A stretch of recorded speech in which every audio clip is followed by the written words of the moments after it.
Florsheim box arrives at the White House. Trump sometimes signs the box or attaches a note of gratitude, according to people familiar with the ritual. The ritual. The 79-year-old billionaire, known for expensive Brioni suits, long red ties, and a penchant for aesthetics, late last year began searching for something that would feel better after a day on the job, and stumbled on Florsheim. Trump liked them so much, he started dispensing them. He pays for the shoes, the White House said.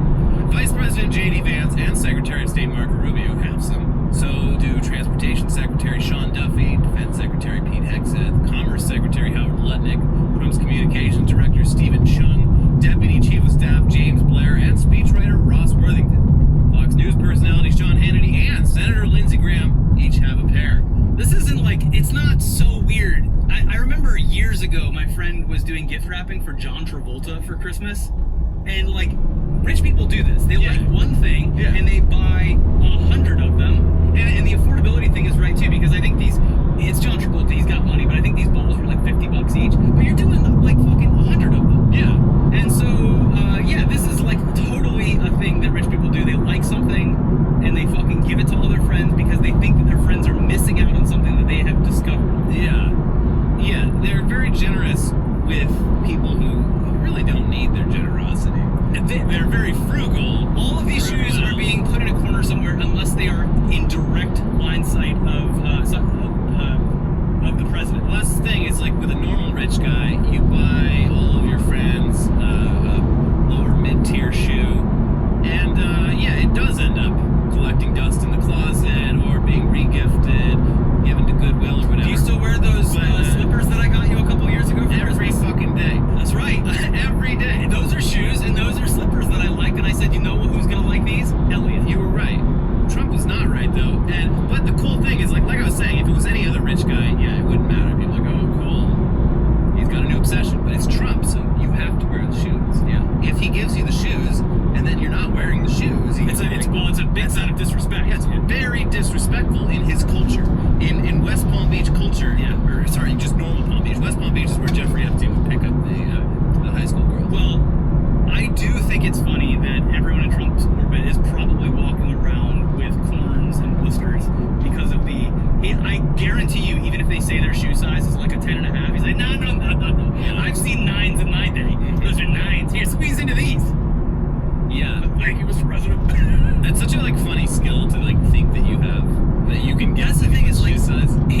Trump would have been a great drag queen. He would have been a great Broadway performer, a great actor, comedian, great shoe salesman. And no, he would have been a great one of those guys that is at the county fair that guesses your height and weight and shoe size, and if he gets it right, you don't get anything. But he belongs in the circus. Yes, he's a barker. He's a fucking barker. Yeah. Anyways, it continues. Recipients have taken to wearing their Florshimes around Trump, some apparently begrudgingly. One cabinet secretary has grumbled that he had to shelve his Louis Vuittons, according to people who heard the complaint.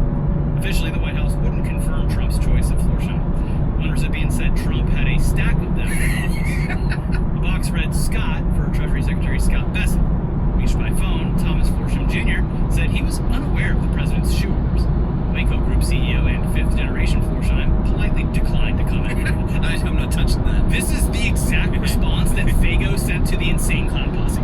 They're like, hey, we're happy for the business. Yeah. We don't really want to associate ourselves with you. I think in recent years they've tamed down enough that Fago's like, it's fine. Yeah. But this is like the early 2000s, late 90s. They were like, appreciate the business. Listen, we got a lot of customers. Never mention us. We love all of our customers, whoever they may be. Rubio and Vance received their Florshimes after a December meeting in the Oval Office. Deep in conversation, Trump peered over the Resolute desk at their feet. Vance recalled during an event later that day celebrating Kennedy Center honoree Sylvester Stallone.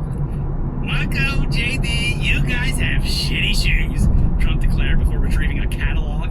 The third politician was in the room. Vance didn't name him, and Trump asked each person for their size. Rubio said 11.5. Okay, 11.5, sure. Vance, 13. The third man said 7, according to Vance. That's why they didn't put his name in. Probably Stephen Miller. The president kind of leans back in his chair and says, you know, you can tell a lot about a man by his shoe size. Vance said, Trump's thinking about his penis. He's thinking about dicks. Yeah, he's thinking about the size of the person with the very small feet, very tiny penis. And they point out in this article a very funny, a great callback to 2016, because Trump was relentless about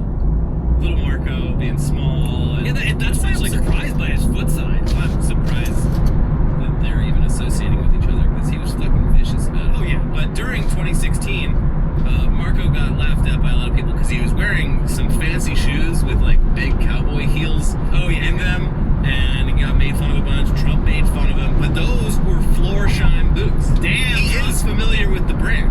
Well, it's different because now he's on Trump's team. Yeah, he's one of us. He's currently in the safety bubble. So yeah, one of our president's favorite hobbies, other than war, is looking at other man's feet and saying, "What are those?"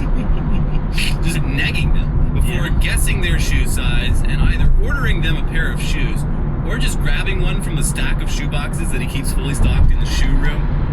What is that, a 9.5? Don't worry, I've got one. I bought out the whole store, just in case. He'd be great at a bowling alley, because all you're doing is retrieving shoes all day. Yeah, I mean, it's a useful skill. Cleaning them out, trading them in and out. Yeah. But yeah, he then makes the victims...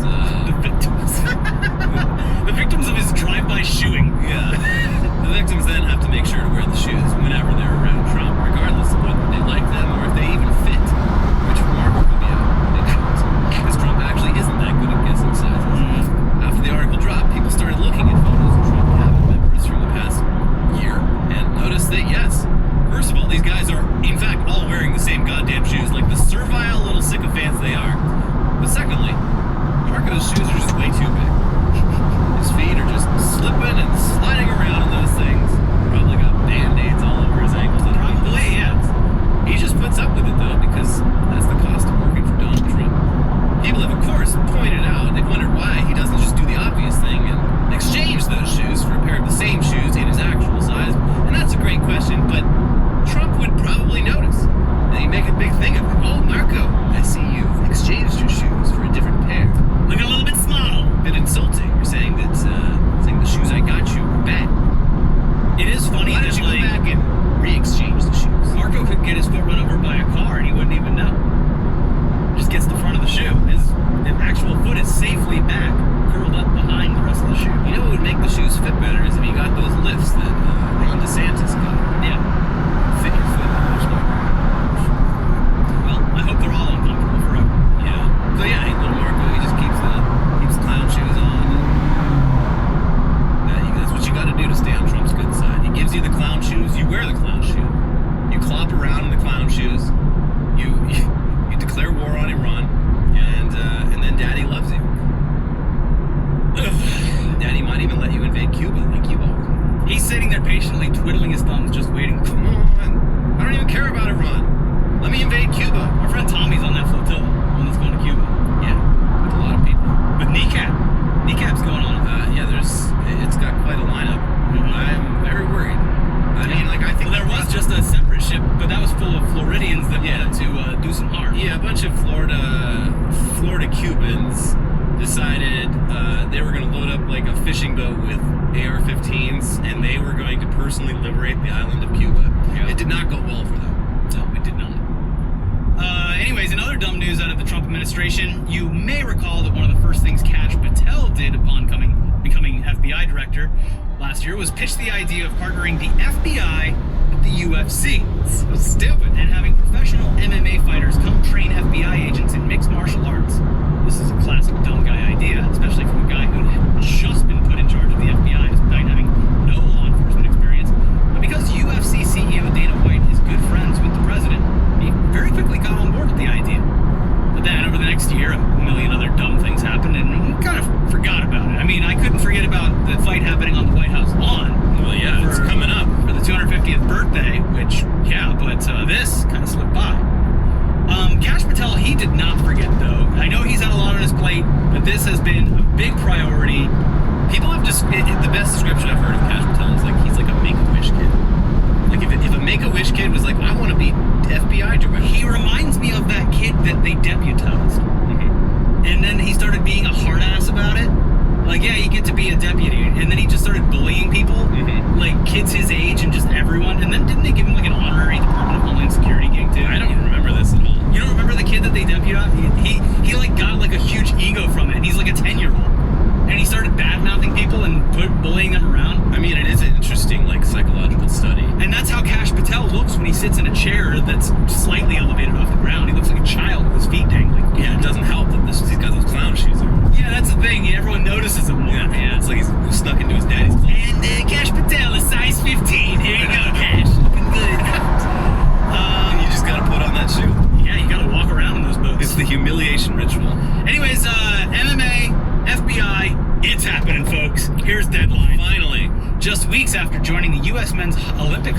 team in the locker room to celebrate their gold medal victory in Italy, FBI Director Kash Patel is celebrating what he sees as another athletic milestone. I'm thrilled to announce this historic seminar between the FBI and the UFC at Quantico, said Patel in a statement released today by the UFC.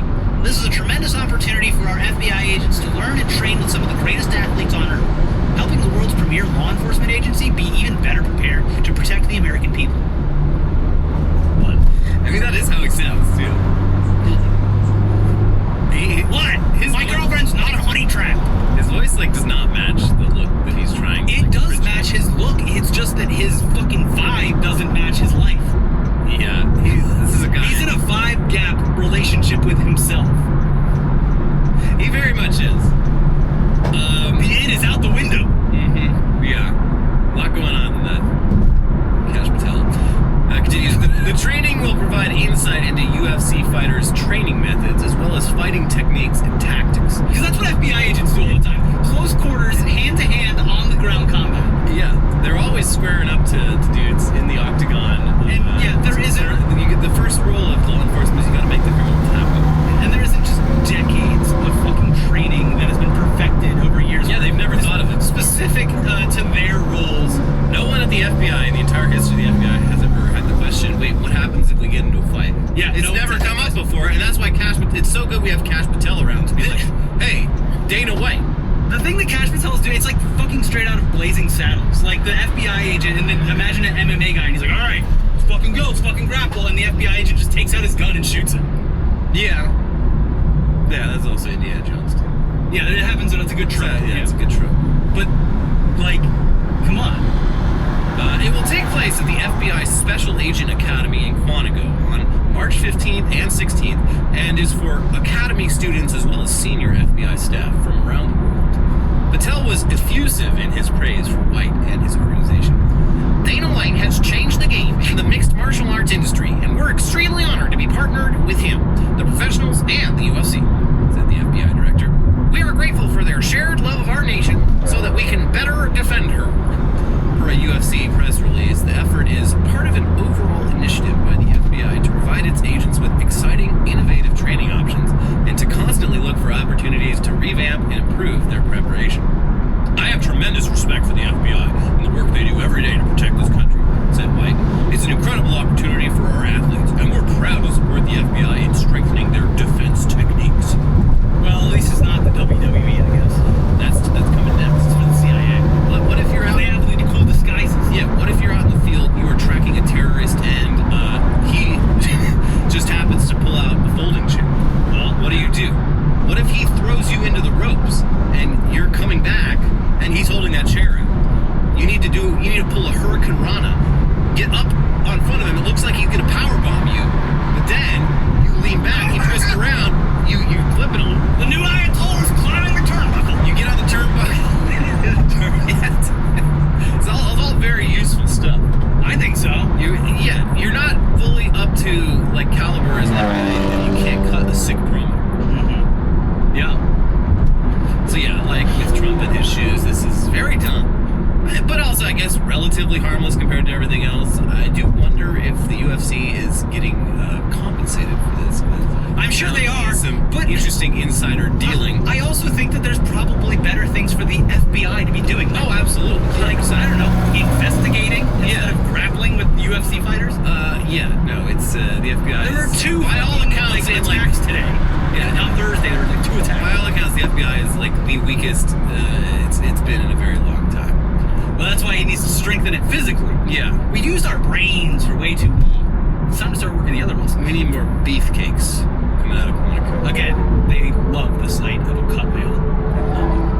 So there's nothing wrong with FBI agents doing MMA training, but it's dumb as hell to act like they don't already get extensive training in hand-to-hand combat techniques that are much more relevant to their actual jobs. FBI they're just not squaring up to criminals in an octagon all that often. The vast majority of their job is investigating crimes. And in the rare event that they do have to violently engage with suspects, they're going to be relying on training specifically for that. Stuff like marksmanship, room clearing, CQB. It's hard to imagine that a UFC fighter is going to enlighten any agents with anything useful to their jobs that they don't already know. But That's not really what any of this is about anyway. This is a marketing opportunity for the UFC, possible a self-dealing opportunity, and a chance for Kash Patel to keep doing the Make-A-Wish kid thing and pretend that he's improving the FBI when in reality he has crippled the agency. Yep. Made them a laughing stock. Yep. Anyways, just one more Trump story for you today. People, they love to say that Trump's most recent scandal is just a distraction from his previous scandal, and that's dumb because it's all bad. The distractions are as bad as the other distractions. He can do multiple scandals all the time, but War with Iran has definitely succeeded at putting the Jeffrey Epstein stuff on the back burner. And it is nice to see that there's still real American patriots out there reminding us that our president was best friends with a notorious child sex trafficker. Mr. President, another golden statue of you and Jeffrey Epstein has hit Washington, D.C. You'll recall that back in September, this golden likeness of Donald Trump and Jeffrey Epstein holding hands appeared briefly outside the U.S. Capitol before being removed for supposedly not having the proper permits, even though they actually did. Now the folks behind that work of art are back with another statue, again featuring Trump and Epstein posing together, and this time they're recreating a classic movie scene. Here's The Guardian. A woman's heart is a deep ocean of secrets. The appearance of a golden statue depicting Donald Trump and the disgraced financier Jeffrey Epstein as doomed lovers from the movie Titanic is confronting Washington with a murkier mystery. The nearly 12-foot sculpture, unveiled on Tuesday on the National Mall, is the third piece of guerrilla art satirizing Trump's past relationship with Epstein, attributed to the Secret Handshake, a shadowy collective whose members remain anonymous. It is not known if the statues are related to a Jeffrey Epstein Walk of Shame recently installed in Farragut Square, a public park close to the White House that featured Hollywood-like stars with the names of prominent figures tied to Epstein. The latest sculpture recreates the famous scene from the 1997 blockbuster Titanic, in which the lovers Jack and Rose, played by Leonardo DiCaprio and Kate Winslet, stand at the prow of the ill-fated ocean liner with Jack proclaiming, "I'm the king of the world!" Trump stands behind Epstein with arms outstretched as the pair face the distant spire of the Washington Monument, mounted on a replica of the bow of the ship. The installation, titled King of the World and spray-painted gold, is accompanied by plaques offering a pointed commentary on the pair's past association. The tragic love story between Jack and Rose was built on luxurious travel, raucous parties, and secret nude sketches, one reads.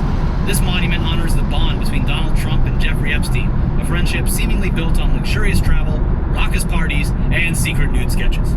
Yeah, he did. He sent him a. Yeah, he drew him a nude and told him about all the wonderful little secrets they have. Enigmas never age, and other very sus words. The timing of the decision to go to Iran. If I had to pull a conspiracy, the fact that the claims against Trump from a minor are being unredacted as the Iran war is happening does seem like if there were a cover-up in place, it would be the time to have done it. It's certainly very convenient, but I do believe there's also pretty strongly that Benjamin Netanyahu, oh yeah, he definitely decided to bomb Iran, and Trump was like, thank God, I needed something. But yeah, there have been journalists who are like obviously still on this case who have at the very least corroborated the timing, the actual the victims' locations, and everything to put her in the place where that happened. So more coming on that, I'm sure. But yeah, it's just a real coinkydink. There's a lot of reasons, I guess, we're in this war. None of them good.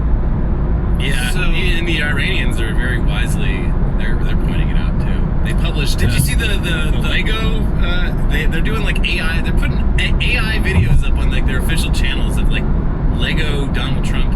I saw the like, one of like Epstein's in there. Here's the problem: is like there's just too much AI in the world now, and like I don't want to talk about something that I end up being fooled by. Yeah. But yeah, I did see the photo of like the missiles that have, you know, like this one's for the Epstein victims. Yeah. Yeah, I don't know, but yeah, they're aware of it. I mean, it's it's everything though. Nothing's a distraction from anything else. He's just that bad of a gun. Yeah, he has truly ruined everything possible. Anything that he can destroy, he has so far, and will continue to do so. Everything he touches turns to shit. But hey, speaking of the opposite of shit, we've got the headlines, half the show coming for you today. But first, something good. Something yummy. A sponsor named Factor, who's going to keep you full and eating right because I need it now more than ever, and I need my pre-portioned meals. That's right.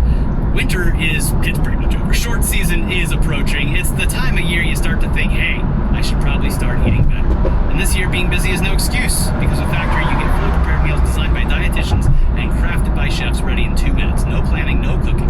Factor meals come with quality functional ingredients including lean proteins, colorful veggies, whole food ingredients, and healthy fats. No refined sugars, no artificial sweeteners, no refined seed oils. These are meals that fit your goals and schedule, whether you're trying to eat healthier, manage your calories, or eat more protein. And variety is the spice of life, so Factor's rotating weekly menus feature 100 meals to choose from. Options include high protein, calorie smart, Mediterranean diet, GLP-1 support, and ready-to-eat salads.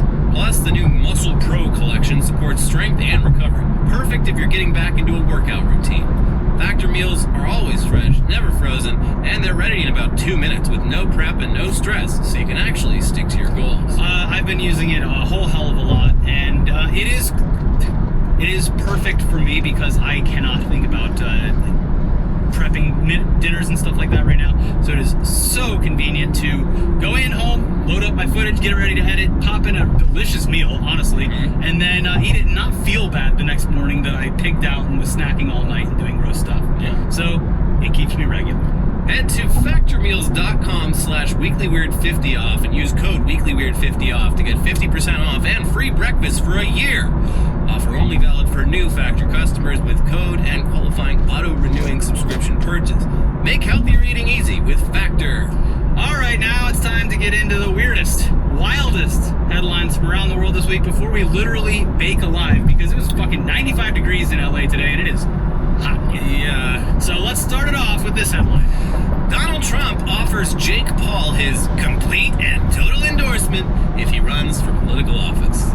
Make way, JD Vance. It's Jake Paul. Oh, you think this shit's dumb right now? Ooh. Imagine how much dumber we could make it. Yeah, I think we already predicted that the WWE will be involved with the training. That's Logan Paul. Yeah. But Jake that's the Paul's good an thing. actual You can switch them out at any point in time. Yeah. So first of all, he was at like a Trump rally in Kentucky. I don't know what it was for exactly. He's wearing a fucking suit and just pit stains. Just the biggest pit stains I've ever seen in my life. Well, I'm not too much better off right now. Right, but like, he literally sells a antiperspirant stick. Mm-hmm. This is a very poor endorsement of his product, and he looks like a fool.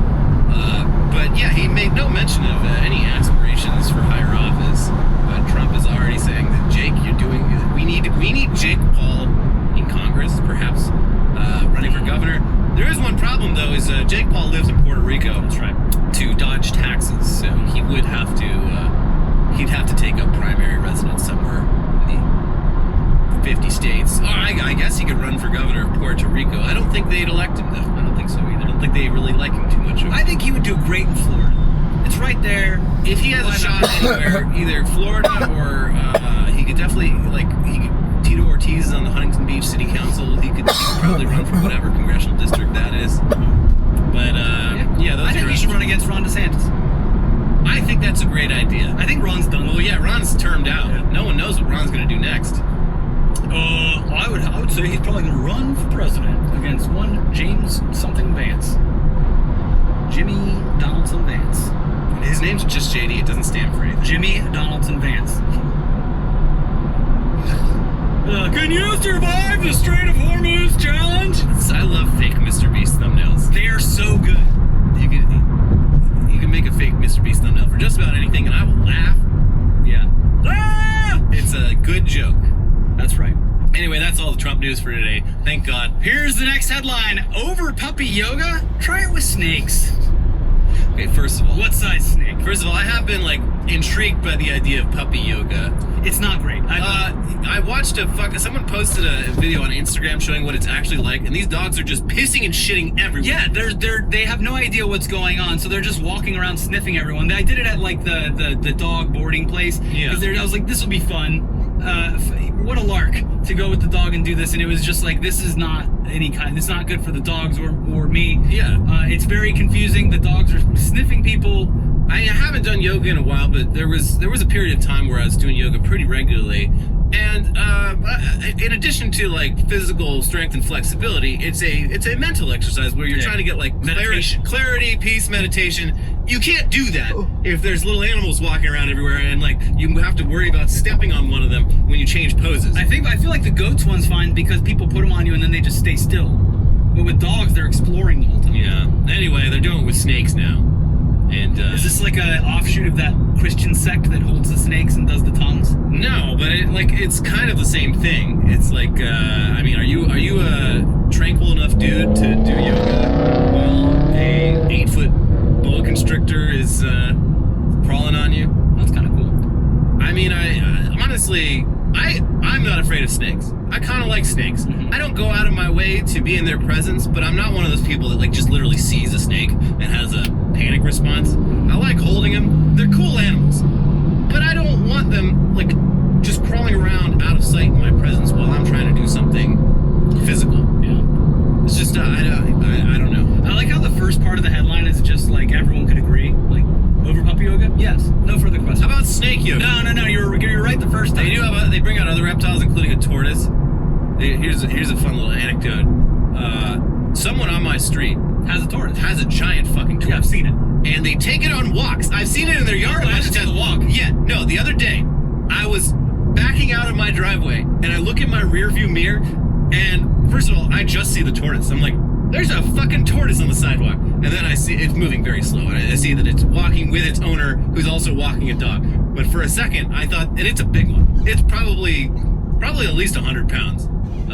Which means it's very old. Yeah, but yeah, for a second I was just like, there is a giant tortoise just roaming the neighborhood. Mm-hmm. But yeah, that was kind of delightful. You don't expect to see that. And I was like, yeah, they probably do like going on walks. I had a duck near me, but it passed away. A duck? Yeah, like a yard duck. There was a duck in someone's yard. How did it not just fly away?